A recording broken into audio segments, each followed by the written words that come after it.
अविरत ज्ञान की गंगा बहती है, निस्वार्थ परोपकार अर्थ है,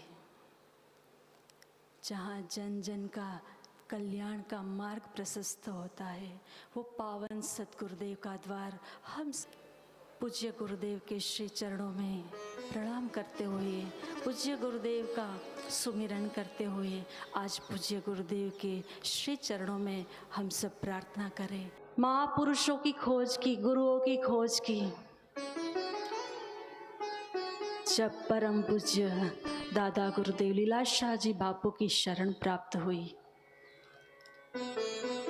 दादा गुरुदेव की प्रसन्नता प्राप्त करके जब पूज्य गुरुदेव ने दादा गुरुदेव ज्ञान बांटने में भी तपस्या ही कर रहे हैं, उनमें भी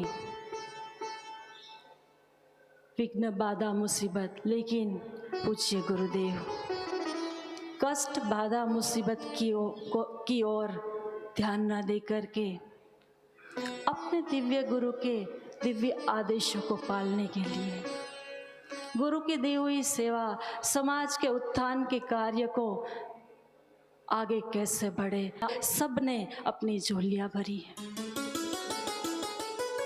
एक बार एक शिष्य ने विनम्रता से अपने गुरु से पूछा, गुरु जी, कुछ लोग कहते हैं जीवन एक संघर्ष है, अन्य कुछ कहते। तब परम दयालु सतगुरुदेव ने शिष्य का भ्रांति, शिष्य के अंदर जो संशय है, प्रश्न है, उसका जवाब दिया।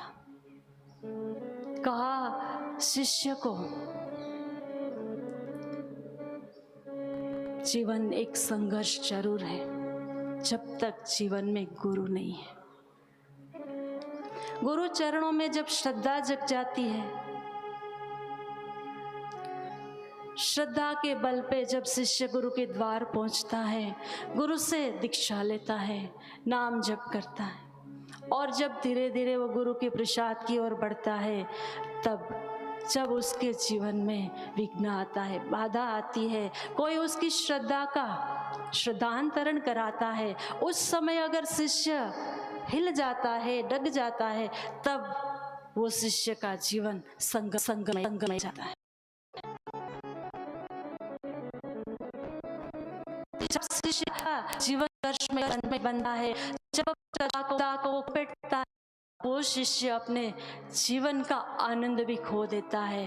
अतः आज के चल रहे वातावरण में, आज जब पूज्य बापूजी ने हम सबको सींचा है, ज्ञान दिया है, एक एक भक्त को जगाया है, कहने नहीं गए तुम आओ, लेकिन जैसे जैसे हमने स्वामी जी की महिमा को सुना, समझा, अनुभव किया, ऐसे ऐसे हमारे गुरु चरणों में प्रीति बढ़ी। और हम सबका ये अनुभव है कि हमने गुरुदेव के श्री चरणों से पाया है वो उपनिषदों का ज्ञान जो सनातन है, नहीं कि 20 साल पहले का है, 25 साल पहले का है, कि 50 और 100 सालों पहले का है। वो ज्ञान सनातन है। वो ज्ञान को हमको सरलता से, सहजता से समझाया। वो ऐसे सदगुरु के पथ से हमें कोई भटकाए, हमें कोई भ्रमित करे, हमें कोई ठगे, तो वो साधक शिष्य बर्दाश्त नहीं कर पाता है। एक बार गुरु तो जरूर विश्वास के प्रताप से वो नहीं सह पाता और उनको पीड़ा होती है। कैसे कैसे करके ये महापुरुषों ने हमको धर्म की शिक्षा दी, वो ज्ञान हमारे मन मस्तिष्क में परोसा, धीरे धीरे हम बचा ले ऐसा प्रयास किया, हमें ऐसा साधन बताया, हित होकर के आज पुकारता है और कहता है कि हम नहीं सहेंगे ये अन्यायों को, अत्याचारों को। कोई धन छीन ले, मित करता है, समर्थ सतगुरु के श्री चरणों में जिनकी श्रद्धा है, भक्ति है, ऐसे साधकों को जब गुमराह करता है, तब साधक वृंद भी पुकारता है, प्रार्थना करता है और कहता है कि ऐसे दिन किसी के ना आए कि जिनके जीवन में समर्थ गुरु का सानिध्य हो और फिर उनको कहा जाए गुरुद्वार पे ना जाओ, क्या रखा है, एक पेड़ ही तो पूजा जाता है। जिस भक्त ने बड़दादा की परिक्रमा की है, उनको कहा जाता है एक पेड़ ही तो रखा है, जहाँ हयात पुरुष है वहां जाइए, वहां मत्था टेकिए और वहां दान दक्षिणा दीजिए। और हम सब साधक चुपचाप सुन लेते हैं, मान लेते हैं, और कुछ कुछ साधक जो बहादुर हैं, जिन्होंने अपने गुरु के ज्ञान को समझा है, अपने गुरु के भावों को समझा है, वो जरूर विरोध करते हैं। और वो साधक प्रार्थना करते हैं पूज्य गुरुदेव के श्री चरणों में साथ खिलवाड़ बनाए। और उन साधकों की पीड़ा आज वो दयालु सदगुरुदेव को भी पिघला देती है। और इन साधकों की दया, इन साधकों पे जब गुरुदेव ने दया की, तब नादान समझकर आज वो श्रद्धा के सुमन है, वो किसी के हाथों में नहीं जाएगा, वो तो गरीब गुरुओं की सेवा में लगेगा। ऐसे ऐसे परिवार हैं कि जिनको दिन के 200 रुपये कमाना मुश्किल पड़ जाता है,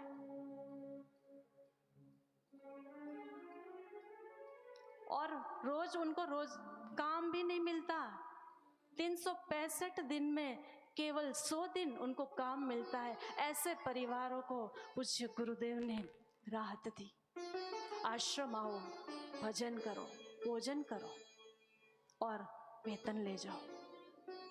घर में 3 बच्चे हैं, पत्नी है, माँ है, पिता है, और जब वृद्ध हो जाते हैं, आर्थिक स्थिति थोड़ी कमज़ोर होती है तो घर में क्लेश भी होता है। ऐसे में वो आपस में लड़ते हैं और कहते हैं कि ये बूढ़ा मर जाए, ये बूढ़ी मर जाए। क्यों? कि घर में खाने को नहीं। ऐसे बूढ़े बुजुर्गों को आश्रम में बुलाया, भोजन करो, भजन करो और वेतन पाओ। शाम होते वो खिले खिले हृदय से, खिले खिले चेहरे के साथ वो घर जाते हैं और अपने घर में जाकर वो खुशियाँ बांटते हैं। ऐसे देवी कार्य हमारे पूज्य गुरुदेव ने चलाया। स्वयं को कष्ट में झोंक दिया, आग में झोंक दिया। ऐसे करुणावान गुरुदेव की करुणा को हम समझें, हम सब साधक सावधान हो जाए और अपने गुरु के साथ निभाने। एक बार वृंदावन के संत कोकिल स्वामी जी वृंदावन से मथुरा जा रहे थे। तब एक सज्जन भक्त को पता लगा तो उन्होंने बड़ी सज्जनता के साथ कोकिल स्वामी से कहा, स्वामी जी आप मथुरा जाएंगे, लंबी यात्रा हो जाएगी। कानपुर में मेरा एक मित्र रहता है, वो आपकी व्यवस्था का बंदोबस्त करेगा। मैं आपको एक चिट्ठी लिख कर देता हूँ, वो मित्र आपको जहाँ जाना है वहाँ पहुँचा देगा। कोकिल स्वामी जब वृंदावन से मथुरा की ओर गए, कानपुर पहुँचे, वो भक्त से मुलाकात हुई और सज्जन ने दी हुई चिट्ठी वो भक्त के हाथ में दी। लेकिन उस समय वो भक्त न रहा था। उनको भी ऐसे ही कोई मूर्ख, आज मैं मूर्ख कहूँ तो वो शब्द भी छोटा है, क्योंकि जो सतगुरु के श्री चरणों से, धर्म से श्रद्धा को हटाते हैं, भ्रमित करते हैं छल से, कपट से, भ्रम से, धोखे से, ऐसे को तो धरती माता भी भार रूप समझती होगी। धरती को भी भार लगता है ऐसा अधर्मियों से, कि जो गुरु चरणों में लगी श्रद्धा को तोड़ते हैं, धर्म से लगी श्रद्धा को तोड़ते हैं, उनके लिए आज मेरे पास कोई शब्द नहीं। नीच कहूं तो नीच लोग भी नाराज हो जाते हैं, हो जाएंगे कि हमारे से तो वो ज्यादा नीच है कि जो गुरुद्रोही है। गुरु के भक्त जो श्रद्धा भक्ति भाव से जुड़े हैं, ऐसे गुरु से भ्रमित कर दे और कह दे कोई हयात महापुरुष, और मैं आज कह दूं शास्त्र की वो बात। दोनों हाथ जोड़ के मैं निवेदन करूं समस्त साधक परिवार को कि गुरु वो गुरु है कि जो कभी उनका अस्तित्व नहीं मिटता। चाहे हमारा ये शरीर नाश हो जाए, उसके बाद भी गुरु हमारा साथ निभाते हैं। ऐसे गुरु से अगर हमारी कोई श्रद्धा तोड़ता है तो जरूर हमें सावधान होना है, सजग होना है। कोकिल स्वामी जरूर पहुंचे कानपुर, और वो धर्मात्मा के अंतःकरण में वो धर्मांतरण हुआ था। और कहने लगा, न जान न पहचान, आ जाते हैं मित्र के नाम पे सुविधा लेने। तब कोकिल स्वामी, संत महापुरुष बड़े उदार होते हैं, क्योंकि वो समझते कि वो नादान है, धर्म को समझा ही नहीं है, गुरु ज्ञान को पचाया ही नहीं। और ऐसे को अगर संग मिल जाता है धूर्तों का, पाखंडियों का, तो वो पाखंड ही फैलाएंगे, वो कचरा ही डालेंगे दिमाग में और हमें अपने पथ से भ्रष्ट कर देंगे। ऐसे समय में कोकिल स्वामी जरूर वो कड़वा घुट को पी गए और वो चुपचाप उस भाई के घर से निकल आए और कोई चौराहे पे जाके हरि नाम संकीर्तन करने लगे, भजन करने लगे।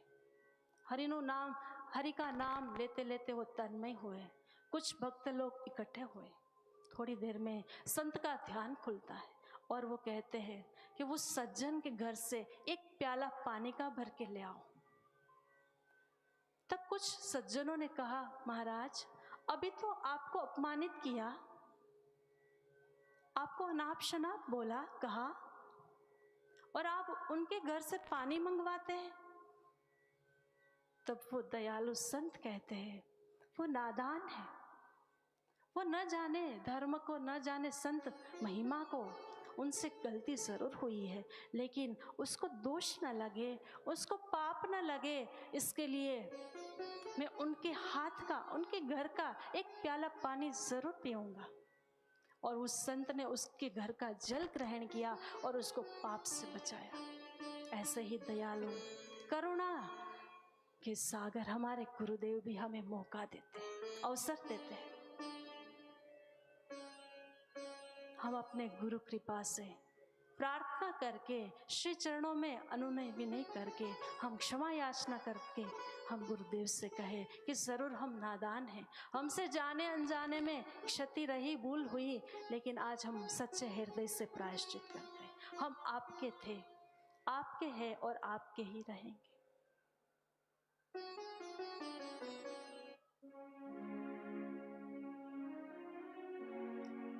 इन्हीं भावों के साथ दीदी जी पधार गए हैं और हम सब कुछ क्षण एलईडी के माध्यम से देखेंगे, उसके बाद रेखा दीदी का स्वागत करेंगे। हरिओम। और गुरु शव है?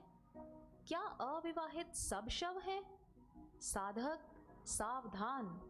वर्तमान में भारती का एक वीडियो लोगों में चर्चा का विषय बना हुआ है।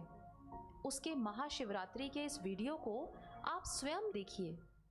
हमारे शिव और शक्ति, हम जब गुरु को शिव स्वरूप कहते हैं तो उनकी अर्धांगिनी को शक्ति स्वरूप ही समझना चाहिए।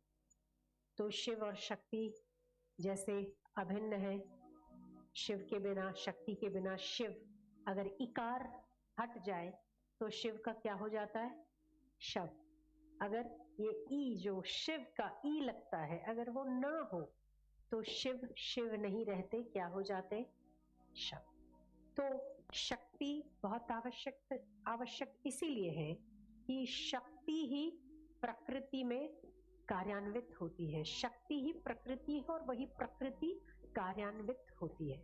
शिव तो कुछ नहीं करते, शिव तो बैठे केवल सत्ता देते हैं, पर दौड़ता कौन है? उसका असिस्टेंट दौड़ेगा ना। राजा तो बैठेगा, सेनापति दौड़ेगा। ऐसे ही शिव तो केवल अपने सत्ता में स्थित है, अपने आप में स्थित है, पर प्रकृति दौड़ रही है, प्रकृति क्रियान्वित हो रही है, प्रकृति शक्ति दे रही है, शक्ति संपन्न है। इसीलिए शक्ति ना हो तो शिव भी शव के समान माने जाते, ऐसा कहा जाता है। हमारे लिए अगर हमारे गुरु शिव स्वरूप है तो हमारी मैया जी शक्ति स्वरूप है, तो हम उसी स्वरूप में उनकी उपासना करते, उनका आवाहन करते, और वो हमारे आध्यात्मिक माता पिता के स्थान पर है, तो हम दोनों की उपासना करके उनसे ढेर सारे आशीर्वाद लेते हैं। इसमें भारती कहती है कि जब हम गुरु को शिव स्वरूप कहते हैं तो उनकी अर्धांगिनी को शक्ति स्वरूप ही समझना चाहिए। तो शिव में से अगर ई कार हट जाए तो शिव का क्या हो जाता है? शव। शिव में से ई ना हो तो शिव शिव नहीं रहते, क्या हो जाते हैं? शव। शक्ति ना हो तो शिव भी शव के समान माने जाते हैं, ऐसा कहा जाता है। हमारे लिए अगर हमारे गुरु शिव स्वरूप हैं तो हमारी मैया जी शक्ति स्वरूप हैं। हे भारती, तुम्हारी दुर्मति किधर इशारा कर रही है सब साधक समझ जाते हैं। तुम्हारे अनर्गल प्रलाप से, गैर जिम्मेदार वाली बकवास से जो समझना है वह सब साधक समझ जाते हैं। हाय राम, क्या दुर्बुद्धि है। भगवान शिव को एवं गुरुदेव को शव कहने वाली इस छोरी की हिम्मत तो देखिए। यह भगवान शिव और ब्रह्मनिष्ठ गुरु को शव बता रही है। कहती है कि गुरु शिव स्वरूप हैं, लेकिन शक्ति स्वरूप अर्धांगिनी मैया के बिना वे। कितनी धूर्त, पाखंडी, नीच है ठक्कर नगर की यह भूतनी। पूज्य बापूजी द्वारा पूर्व के समय में साधकों को यह खुलासा किया गया है कि भारती पूर्व जन्म की ठक्कर नगर अहमदाबाद की भूतनी है। छोरी का वाक चातुर्य तो देखिए। पहले छोरी ने गुरु के शिष्यों को प्रभावित करने के लिए गुरु को शिव बताया, ताकि छोरी की माँ को शक्ति, पार्वती मानकर लोग उसका पूजन करें और धन एवं गहने अर्पण करें। बाद में अब छोरी गुरु को हटाने के लिए एवं गुरु से ज्यादा बड़ी महिमा अपनी माता की बताने के लिए शिव को शव बता रही है। यहाँ तो छोरी ने शिव को शव बताकर शिव जी का ही अपमान कर दिया। अगर सब शिव भक्त छोरी के विरुद्ध खड़े हो जाएंगे तो क्या करोगी? 2 पैसे की निगुरी नकटी छोरी पुजवाने के लिए परम पूजनीय भगवान शिव और गुरु को अपमानित करने में भी संकोच नहीं करती। तुमने कागज पर शिव शब्द लिखा और फिर ई हटा दिया तो शव शब्द हो गया। इससे क्या कैलाशवासी शिव भी शव हो गए? जैसे औरंगजेब ने उसके पिता शाहजहां को सत्ता से च्युत करके खुद राजा बनने का षड्यंत्र किया था, ऐसा ही यह षड्यंत्र है। छोरी का आशय गुरु के आश्रम हथियाने और कुछ भी करके ब्रह्मज्ञानी गुरु के शिष्य शिष्याओं के गुरु बनने का है। इस छोरी की ऐसी अनर्गल भाषणबाजी ने शिव भक्तों, गुरु भक्तों, हनुमान भक्तों, ईसाइयों, आर्य समाजियों, दशनामियों आदि के हृदय में छुरे घोंप के उनके हृदयों को पीड़ित कर दिया है। उनकी बद्दुआएं ली हैं तथा संस्कृति द्रोहियों, धर्म द्रोहियों का साथ दिया है। इन सब अवतारों व महापुरुषों का अपमान करने के प्रायश्चित के लिए भारती को जाहिर में माफी मांगनी चाहिए। गुरु की अर्धांगिनी शक्ति स्वरूप ही हो यह जरूरी नहीं है। गौतम ऋषि की पत्नी अहिल्या, जमदग्नि ऋषि की पत्नी रेणुका आदि का चरित्र कैसा था यह सब जानते हैं। क्या उन ऋषियों के शिष्यों ने उनका पूजन किया था? नहीं। गुरु की अर्धांगिनी होने से कोई पूजनीय या आदरणीय नहीं हो जाता, पर जो पुजवाने की वासना से पीड़ित होते हैं वे भक्तों को गुमराह करते हैं। गुरु गद्दी के निकट केवल फूल चढ़ाओ और हमारे यहाँ दक्षिणा चढ़ाओ, ऐसा कहके पूज्य बापूजी के भोले भाले भक्तों का जप यज्ञ व गौ सेवा आदि में लगने वाला धन हड़प लेते हैं और गुरुदेव को झूठ बोलते बुलवा देते हैं, जो प्रत्यक्ष हो चुका है। इनके चमचे चमचियां महंगे होटलों में जलसे मनाते हैं। शीतल जैसी चेलियां इनके लिए फ्लाइटों के 2-2 टिकट गुरु भक्तों से बुक करवा के एक एक बेच देती हैं। ऐसे तो इनके कई काले कारनामे हैं।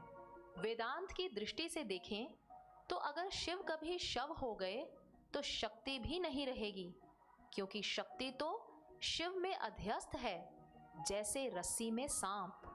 अगर रस्सी हट गई तो सांप क्या रहेगा? वैसे तो जब सांप हिलचाल कर भासता है तब भी सांप का कोई वजूद ही नहीं है, रस्सी ही रस्सी है। शिव अमिट तत्व है, प्रकृति नाशवान है। भारती के अनुसार नाशवान शक्ति के बिना अमिट शिव नहीं रहते, पर अमिट शिव के बिना भी नाशवान शक्ति रहती है। कैसी अकल है!